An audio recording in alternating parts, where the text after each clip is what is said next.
بسم الله الرحمن الرحيم نحمده ونصلي ونسلم على رسوله الكريم وعلى آله الطيبين وأصحابه الطاهرين أما بعد. حضرات گرامی، جب انسان احکام شریعت سے غافل ہو اور اسلام کی جو حکمتیں ہیں ان سے ناآشنا ہو اور اعمال صالح کے کرنے کی جو برکات ہیں اس میں اس کی دلچسپی نہ ہو تو ایسے شخص جو ہے خواہش نفس کا پجاری ہوتا ہے، مادہ پرستی کی طرف بھاگتا ہے اور ہر اس عمل سے خوش ہوتا ہے جو معاشرے میں چل رہا ہو، جس کا رواج عام ہو. اسے اس بات کا احساس نہیں ہوتا کہ میرے اس طرز عمل سے اللہ تبارک و تعالی بھی ناراض ہو رہا ہے، جو میرا خالق ہے، میرا رازق ہے، میرا معبود ہے، جس کی بارگاہ میں نے حاضر ہونا ہے. اور اسے اس بات کا بھی احساس نہیں ہوتا کہ میرے اس طرز عمل سے نبی کریم صلی اللہ تعالی علیہ وسلم بھی ناراض ہوں گے، ان کی نافرمانی ہو رہی ہے، ان کے عمل کے خلاف ہو رہا ہے. وہ نبی صلی اللہ تعالی علیہ وسلم کہ جب قبر میں جاؤں گا تو 3 سوال کا جواب دینا ہوگا. پہلا سوال اللہ کے بارے میں، پھر دین اسلام کے بارے میں، اور تیسرا سوال اس ہستی کے بارے میں جو امام الانبیاء ہیں. اگر اس ہستی سے تعلق ہوگا، ان کی پیروی میں زندگی گزاریں گے تو پھر وہاں پہچان بھی ہوگی اور منکر نکیروں کے، ورنہ پھر ایسے ہی ہوگا. اور پھر قیامت کے دن بھی سامنا ہوگا نبی کریم صلی اللہ تعالی علیہ وسلم کا. لیکن انسان ہے، خسارے میں ہے، گھاٹے میں ہے، اپنی مرضی کی زندگی گزارنا چاہتا ہے. انہیں کوتاہیوں میں سے، ان غلطیوں میں سے، ان غیر شرعی اعمال میں سے ایک یہ بھی ہے کہ جب ہمارے بال سفید ہوتے ہیں تو ہم اس کوشش میں ہوتے ہیں کہ سفید بال جو ہے سیاہ کالے کر لیں اور سمجھتے ہیں کہ شاید سفید بال جو ہے برے لگ رہے ہیں، معیوب لگ رہے ہیں اور زینت کے لیے، شخصیت کے لیے ایک معیوب ہیں، شاید اس سے جو ہے بڑھاپا نظر آ رہا ہے. تو اس طرح کی سوچ اپنے ذہن میں لا کر کے جو ہے بالوں کو سیاہ کرتے ہیں. سیاہ کرنے کے حوالے سے تو خیر بڑی سخت وعید ہے، لیکن اس کے ساتھ ساتھ یہ بتانا ہے کہ بالوں کا سفید ہونا جو ہے یہ بھی باعث برکت ہے، یہ مومن کا نور ہے. سفید بال جو ہے مومن کا نور ہے. ایک حدیث پاک میں آتا ہے سفید بالوں والا شخص وہ جو ہے عام طور پر جو ہے جب بوڑھا ہے تب جو ہے بال سفید ہوتے ہیں ورنہ سیاہ رہتے ہیں. تو بوڑھا آدمی جو ہے سفید بالوں والا شخص جو ہے جب اللہ کی بارگاہ میں دعا مانگتا ہے تو اللہ تعالیٰ اس کی دعا کو رد نہیں فرماتا ہے کہ مجھے حیاتی ہے اس بندے سے، اس کے سفید بالوں کی وجہ سے، کہ میں اس کی دعا کو رد فرما دوں. ان چیزوں کا بھی ہم نے احساس کرنا ہے. واضح ہے یہ احکام شرعیہ ہیں. اور چند ایک حدیث جو ہے میں بیان کرنا چاہوں گا سفید بالوں کی اہمیت کے حوالے سے.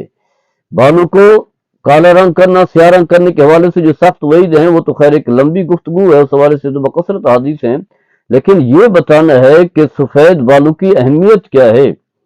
حدیث پاک میں آتا ہے، یہ حدیث جو ہے امام ترمذی علیہ رحمہ اپنی کتاب جامع ترمذی میں کتاب الآداب میں لائے ہیں اور عنوان دیا ہے باب ما جاء فی النہی عن نتف الشیب. یہ عنوان ہے کہ سفید بال جو ہے اکھیڑنا، اتارنا، اور اس کے تحت جو ہے پھر حدیث لائیں. حدیث کا نمبر ہے 2821. اس حدیث کے راوی جو ہیں حضرت شعیب ہیں، یعنی عمرو بن شعیب اپنے والد سے، وہ اپنے دادا سے روایت کرتے ہیں. کیا فرماتے ہیں؟ ان النبی صلی اللہ تعالی علیہ وسلم نہا عن نتف الشیب وقال انه نور المسلم. نبی کریم صلی اللہ تعالی علیہ وسلم نے سفید بالوں کو اتارنے سے منع کیا ہے اور فرمایا کہ یہ مومن کا، مسلمان کا جو ہے نور ہے، مومن کا نور ہے۔ اور اس کے علاوہ جو ہے دیگر کتب حدیث میں بھی ہیں۔ حضرت عبداللہ بن عمرو رضی اللہ تعالیٰ عنہ بیان کرتے ہیں، نبی کریم صلی اللہ تعالی علیہ وسلم نے فرمایا الشیب نور المؤمن لا یشیب رجل شیبۃ فی الاسلام الا کانت له بکل شیبۃ حسنۃ ورفع بها درجۃ یا ورفع بها درجۃ۔ فرمایا کہ سفید بال جو ہیں مومن کا نور ہیں اسلام میں، اسلام کی حالت میں جس آدمی کے بال سفید ہو جاتے ہیں تو فرمایا ہر ایسے بال کی وجہ سے اس کے لیے نیکی جو ہے لکھی جاتی ہے، ایک ایک بال کے بدلے میں اس کے لیے نیکی لکھی جاتی ہے۔ اور پھر فرمایا کہ اس کا ایک درجہ بلند بھی ہوتا ہے، یعنی اگر 1000 بال ہیں تو 1000 نیکیاں لکھی جاتی ہیں اور 1000 درجات جو ہیں بلند ہوتے ہیں، 1000 درجات جو ہیں بلند ہوتے ہیں۔ ایک اور حدیث پاک میں آتا ہے کہ نیکی لکھی جاتی ہے، ہر بال کے بدلے میں ایک نیکی لکھی جاتی ہے اور ایک گناہ جو ہے مٹا دیا جاتا ہے اور ایک درجہ جو ہے بلند ہوتا ہے۔ صحیح ابن حبان میں یہ حدیث بھی ہے اور اسی طرح سنن ابو داؤد میں بھی حدیث موجود ہے۔ اس کے علاوہ علماء لکھتے ہیں، خاص کر کے حضرت انس بن مالک رضی اللہ تعالیٰ عنہ فرماتے ہیں کنا نقرہ ان ینتنف الرجل شعرۃ البیضاء من رأسہ ولحیتہ، کہ ہم جو ہے صحابہ جو ہے اس بات کو ناپسند کرتے تھے کہ کوئی شخص جو ہے سفید بال اتارے، اکھیڑے، چاہے وہ سر میں ہو یا داڑھی میں ہو، سر میں ہو یا داڑھی میں ہو، اسے اکھیڑنا جو ہے ناپسند کرتے تھے، معیوب سمجھا کرتے تھے۔ اس کی حکمت واضح ہے جو آپ کو بتا چکے۔ اسی طرح جامع ترمذی میں امام ترمذی علیہ الرحمہ نے عنوان دیا ہے باب ما جاء فی فضل من شاب شیبۃ فی سبیل اللہ، اس شخص کی فضیلت جو اللہ کی راہ میں بوڑھا ہو جائے، اس کی فضیلت کے بارے میں حدیث پاک میں آتا ہے کہ نبی کریم صلی اللہ تعالی علیہ وسلم نے فرمایا من شاب شیبۃ فی الاسلام کانت لہ نورا یوم القیامت۔ فرماتے ہیں کہ جو شخص اسلام کی حالت میں، مومن و مسلمان ہونے کی حالت میں اس کے بال سفید ہو گئے تو فرمایا یہی سفید بال جو ہے قیامت کے دن اس کے لیے نور ہوں گے۔ ایک حدیث پاک میں آتا ہے ایک شخص جو ہے نبی کریم صلی اللہ تعالی علیہ وسلم کے بال جو ہے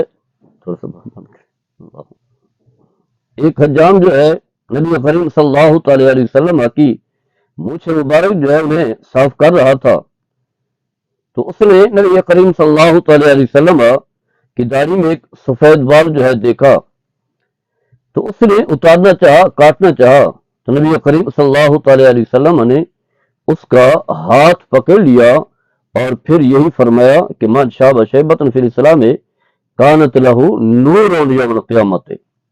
فرمایا کہ جو شخص اسلام میں بوڑھا ہو جائے تو قیامت کے دن اس کے لیے ایک نور ہوگا۔ یہ حدیث مصنف ابن ابی شیبہ میں بھی ہے جس کا حدیث نمبر ہے 26,472۔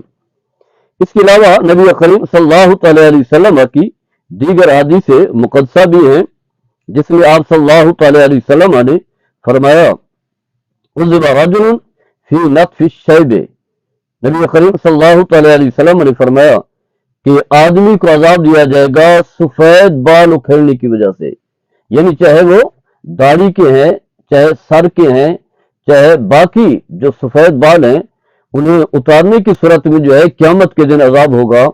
اور یہ حدیث جو ہے مصنف ابن ابی شیبہ موجود ہے، اس کا نمبر یہی 26,474 ہے۔ نبی کریم صلی اللہ تعالی علیہ وسلم نے فرمایا لا